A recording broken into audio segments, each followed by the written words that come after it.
Żniwa zbożowe dobiegają końca.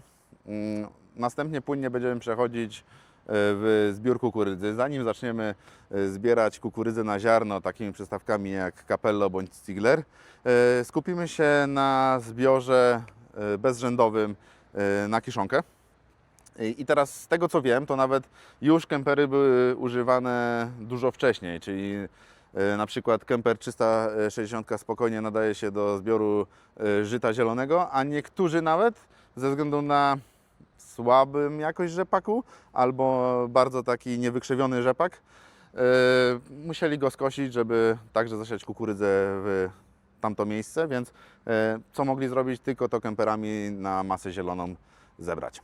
Ale wracajmy do tematu. Tak jak powiedzieliśmy, firma Kemper u nas w Tarnowie Podgórnym, w firmie Korbanek, jest od wielu, wielu lat. Mamy bardzo dobrą współpracę zarówno z fabryką, która produkuje tutaj te maszyny w Niemczech, Stadloch, albo z użytkownikami, którzy użytkują takie maszyny, ponieważ każdy, kto już się decyduje na taką maszynę, jak wiadomo, która nie należy do jakby najtańszych maszyn na rynku, wie co kupuje. No nie ukrywajmy, my jako firma Korbanek możemy oferować kempery do zbioru bezrzędowego upraw zielonych i kukurydzy zarówno do sieczkarni Klas, czyli tak naprawdę do większości Jaguarów, poczynając nawet od modelu 491, czyli tego jeszcze na wałek taki prosty co wychodził, bądź możemy także je zaproponować do sieczkarni Krone.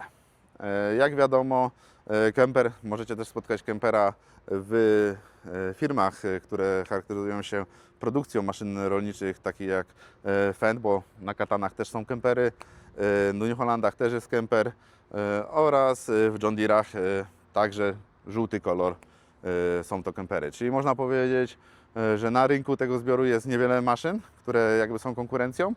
Moim zdaniem jest to numer jeden, najczęściej wybierany, zwłaszcza przez klientów, którzy cenią sobie niezawodność. Oczywiście, zawsze kiedy podchodzimy do tematu wyboru, czym zbierać tą zielonkę, no to jest pytanie, duży, mały talerz. To jest, można powiedzieć, ciągłe tutaj dywagacja. No i teraz tak,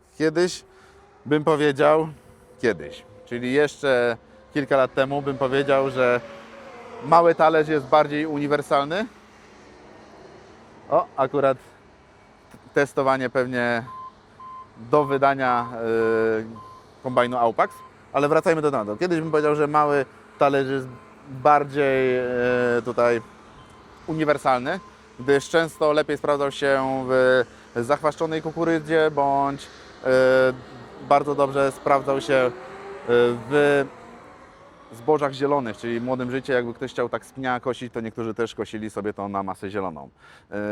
Mówiło się tak, że seria 4 na dużych talerzach była do bardzo dużej kukurydzy, która bardzo dobrze się wybiła, a seria 3 była taką bardziej uniwersalną odpowiednikiem tego. Teraz powiem szczerze, że po zmianach, które zaszły w wersji Pro, bo obie te przystawki są z wersji Pro, troszkę już to się tutaj zatarło, ponieważ na przykład przechodząc do wersji Pro, jak zauważycie sobie w porównaniu do Plusa, ona ma dużo niższy skok wysokości tutaj bębna, czyli ta jednak jakby jedna część gwiazdy została wyrzucona, przez to została ona odchudzona. Także w wersji 400 Pro mamy możliwość ustawienia sobie kąta natarcia, żeby płynnie można było regulować, jak wjeżdżamy w na przykład bardziej polegnięte albo w dużą kukurydzę, z jakim kątem natarcia ma ta przystawka atakować roślinę. Co jeszcze jest ważne, zwiększono jej kanały przepływowe, czyli więcej masy może przez nią przejść. W przypadku wersji 300 zmienili kształt dziobów, kształt w ogóle tutaj, jeżeli chodzi o chwytaki odbębnowe, czyli tak naprawdę firma Kemper cały czas dąży do tego, żeby była taka, można powiedzieć, innowacja i rozwój tych maszyn, bo to nie jest tak, że kempery wyglądają od wielu lat tak samo, jak się patrzy na nie z daleka. Jak się patrzy z bliska, to zarówno osłony środkowe, zarówno jakby wieżyczki, kanały przerzutowe materiału, one się zmieniają. I wracając teraz do tego najważniejszego pytania, duży czy mały talerz? No to tutaj najlepiej odpowiedzcie sobie sami na to pytanie, ponieważ musicie przede wszystkim wziąć pod uwagę, jakie plony Wy zbieracie u siebie, uśredniając oczywiście, czy to jest duża, mała kukurydza. Drugą rzeczą, którą warto zwrócić uwagę, jest jakie macie gleby, ponieważ zauważcie sobie, od momentu, gdzie mamy zaczepienie na sieczkarni, tutaj akurat ze szybkosprzęgiem, z przekładnią czterobiegową, jaka jest odległość od zaczepienia do czubka. Widzimy, że wersja 300 jest dużo bardziej kompaktową maszyną.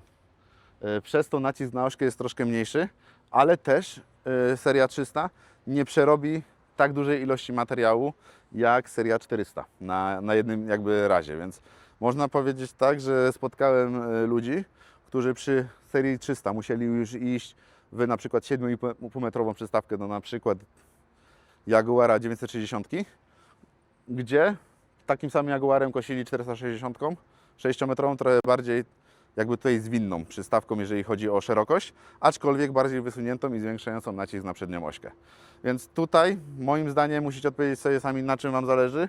Co ja zauważyłem z takich obserwacji, często właściciele sieczkarni, też pewnie ze względu trochę na cenę tych maszyn, dobierają za małe maszyny do sieczkarni, bo na przykład spokojnie z niektórymi sieczkarniami już mogły pracować 7,5-metrowe kempery, a nawet i 9-metrowe kempery, ale tutaj widać, że u nas zawsze wolimy jednak mieć tą manewrowość, żeby to się wygodniej tym pracowało.